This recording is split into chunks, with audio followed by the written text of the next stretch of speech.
Islam merupakan sebuah pandangan hidup yang menyeluruh dan petunjuknya mencakup seluruh sektor kehidupan. Agama ini telah memberikan prinsip-prinsip yang rinci untuk membimbing dan mengontrol berbagai aspek ekonomi dalam masyarakat. Setiap muslim menyadari bahwa kekayaan, pendapatan, dan materi adalah milik Tuhan, sedangkan mereka hanyalah wakilnya di muka bumi ini. Prinsip-prinsip yang diajarkan Islam bertujuan untuk mewujudkan masyarakat adil yang mana setiap orang memiliki tanggung jawab dan kejujuran. Adapun contoh termasuk berikut ini. Yang pertama adalah larangan terhadap penyuapan atau rasuah. Larangan terhadap segala bentuk penyuapan termasuk dalam ajaran Islam. Penyuapan merupakan salah satu bentuk dari korupsi, dan hal tersebut sangat dikutuk dalam Islam. Beban tersebut dikenakan atas kedua belah pihak, baik yang meminta suap ataupun yang menerima suap, dan yang menawarkannya. Seluruhnya, pemberi, penerima, dan orang yang memfasilitasi telah ditegur dengan sangat keras ketika menjalankan praktik ini.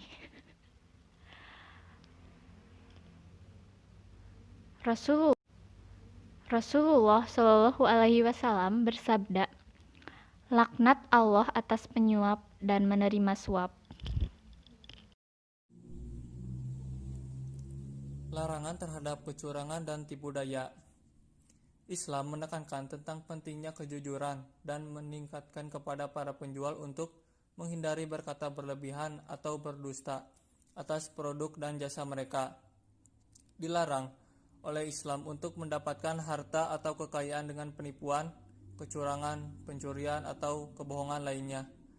Para penjual yang terlibat dalam tindakan kecurangan sesungguhnya sedang melakukan sebuah perbuatan dosa. Surat Al-Mutaffifin berisi ayat-ayat yaitu 1. Celakalah bagi orang-orang yang curang. 2. Orang-orang yang apabila menerima takaran dari orang lain, mereka minta dicukupkan atau dipenuhi sesuai haknya. 3. Akan tetapi apabila mereka menakar atau menimbang untuk orang lain, mereka menguranginya. Yusuf Ali 1991 halaman 1616 catatan kaki nomor 6011 dan 6012. Dalam Kudus et al. 2009 halaman 328 menyatakan bahwa penipuan harus diambil dalam pengertian yang lebih luas.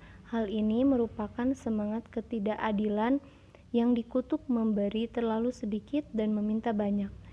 Ini mungkin saja terjadi dalam perdagangan, di mana seseorang menghendaki sesuatu yang dibelinya, melebihi takaran daripada secara sukarela menolaknya. Sanksi hukum dan sosial terhadap penipuan tergantung pada tingkat keberhasilan atau tindakannya, serta pada kemungkinan untuk diketahui. Adapun sanksi moral dan agama bentuknya berbeda, entah tindakan atau penipuan tersebut diketahui atau tidak oleh orang lain. Engkau penipu tetap bersalah di hadapan Tuhan. Contoh yang ketiga, larangan terhadap diskriminasi. Islam menganggap bahwa segala bentuk diskriminasi adalah ketidakadilan dan bertentangan dengan segala aspek kehidupan. Nabi Muhammad SAW bersabda, "Orang Arab tidaklah lebih unggul dibandingkan orang non-Arab, dan orang non-Arab tidaklah lebih unggul dibandingkan orang Arab. Orang kulit hitam tidaklah lebih unggul dibandingkan orang kulit putih, dan orang kulit putih pun tidaklah lebih unggul dibandingkan orang kulit hitam." Kriteria keutamaan di sisi Allah adalah kebenaran dan hidup jujur atau ketakwaan. Keutamaan perbuatan sosial dan tanggung jawab. Anjuran Islam tentang pentingnya memberikan kesejahteraan terhadap masyarakat telah memberikan napas baru dalam konsep tanggung jawab sosial perusahaan. dan sebagian besar dari hal tersebut berkaitan erat dengan kebiasaan yang dilakukan oleh dunia bisnis masa kini. Sebuah organisasi yang memiliki tanggung jawab sosial dalam Islam menekankan tanggung jawab pada 3 bidang, yakni kepada stakeholders, kelestarian lingkungan, dan masyarakat.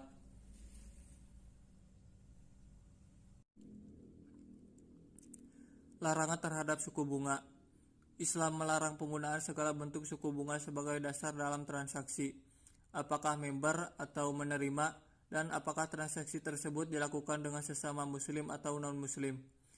Nabi Muhammad SAW bersabda bahwa Allah melaknat mereka yang membayar bunga, mereka yang menerimanya, mereka yang mencatat perjanjian dagang berdasar sistem bunga, dan mereka yang menjadi saksi atas transaksi tersebut. Allah telah memusnahkan riba dan menyuburkan sedekah. Penimbunan terhadap uang maupun barang, keduanya dilarang dalam Islam.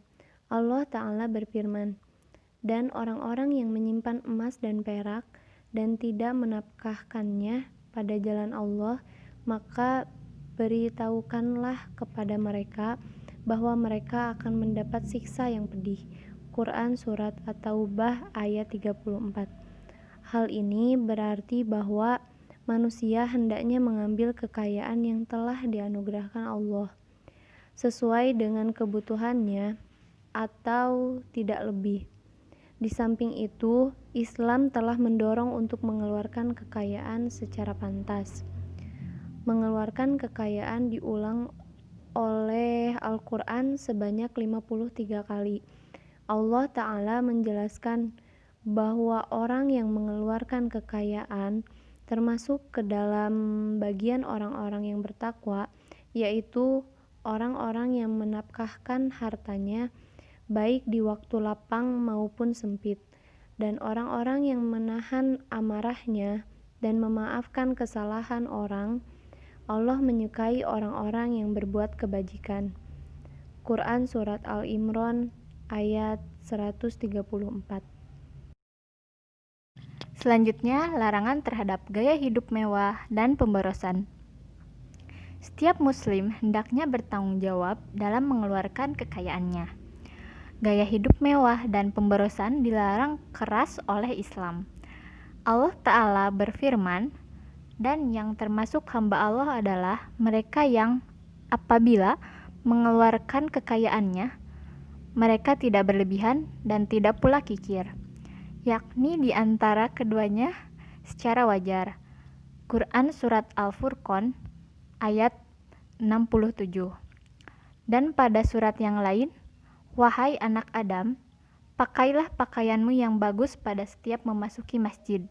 Makan dan minumlah, tetapi jangan berlebihan. Sungguh Allah tidak menyukai orang-orang yang berlebih-lebihan." Quran Surat Al-A'raf ayat 31.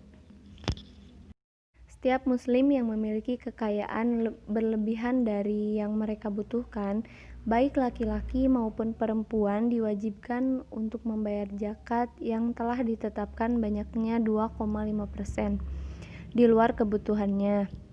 Kedermawanan adalah sebuah metode memperkecil jarak antara si kaya dan si miskin, dan memberikan jaminan atas kebutuhan-kebutuhan orang miskin dalam sebuah masyarakat di mana mereka berbeda.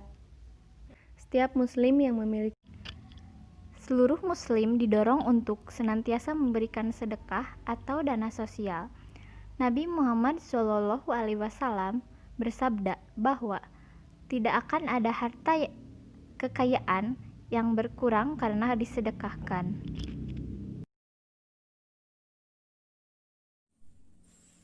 Kebersihan. Nabi Muhammad SAW bersabda bahwa kebersihan mengajak ke arah keimanan, dan keimanan akan menjadi pembimbing menuju surga.